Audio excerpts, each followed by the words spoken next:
श्रोताबंधु साहित्य संस्कृति चिंतन यूट्यूब चैनल को आपण मानक स्वागत करुछि।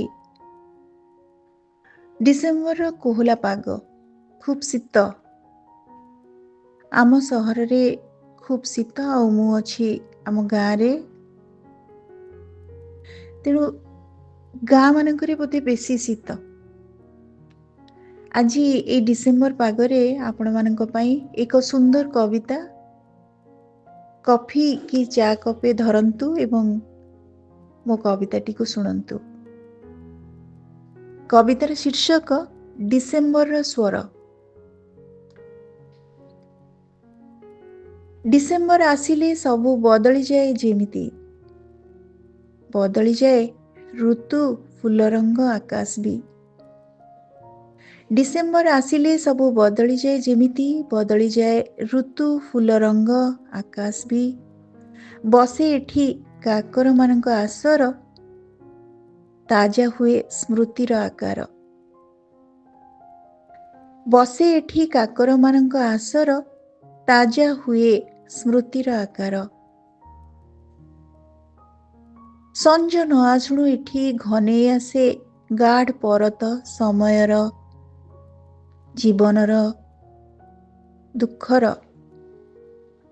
बदलु थाए जीवन आवेगर। संज न आसुणु एठी घने आसे गाढ़ परत समयर जीवनर दुखर बदलु थाए जीवन आवेगर। राति हेले ही फुर्सत मिले गुम मारी बसिबाकू अतीत को खोजिबाकू। राति हेले ही फुर्सत मिले गुम मारी बसिबाकू अतीत को खोजिबाकू।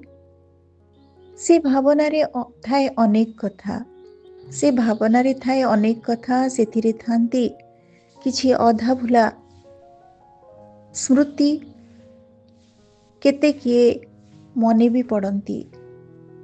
केते मिछ केते प्रतारणा केते अणनिश्वासी जातना केते अकुहा वेदना केते निष्पत्ति केते आकुति। संज शीघ्र आसे संज शीघ्र आसे एठी रातिर प्रहर अजथारे अवसन्न करे। एई शीत पाई बोधे पक्षींकर भोर काकली रे निदरु उठिबाकू बाधे। पहाड़ सेपटू झिंकारीर झी झी शब्द घने आसे संजर अंधारी प्रहर। दूर पहाड़ तले आम गाँ दूर पहाड़ तले आम गाँ पहाड़ कांथिनी पार्श्वरू मुंडली काटी उठुथाए धुआंधार सबु। दूर पहाड़ तले आम गाँ पहाड़ कांथिनी पार्श्वरू मुंडली काटी उठुथाए धुआंधार सबु।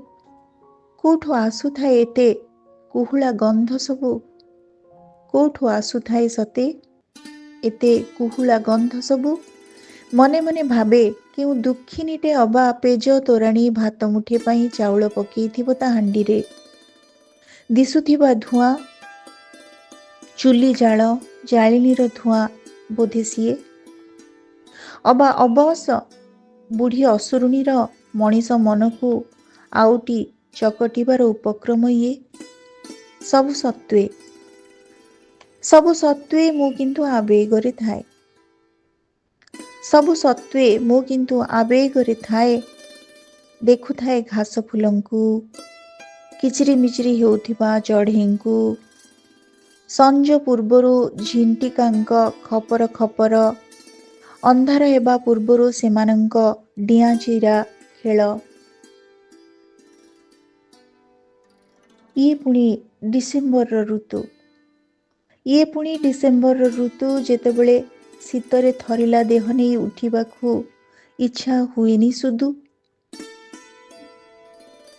ये पुणी डिसेम्बर ऋतु जेतेबेले शीतरे थरिला देह को नहीं उठिबाकू इच्छा हुएनी सुदु।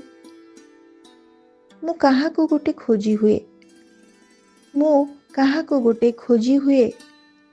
मु कौन खोजु थाए मो मृत बापांकु। मु कौन खोजु थाए मो मृत बापांकु ନା ମରିଥିବା ସାଙ୍ଗକୁ ନା ତମକୁ।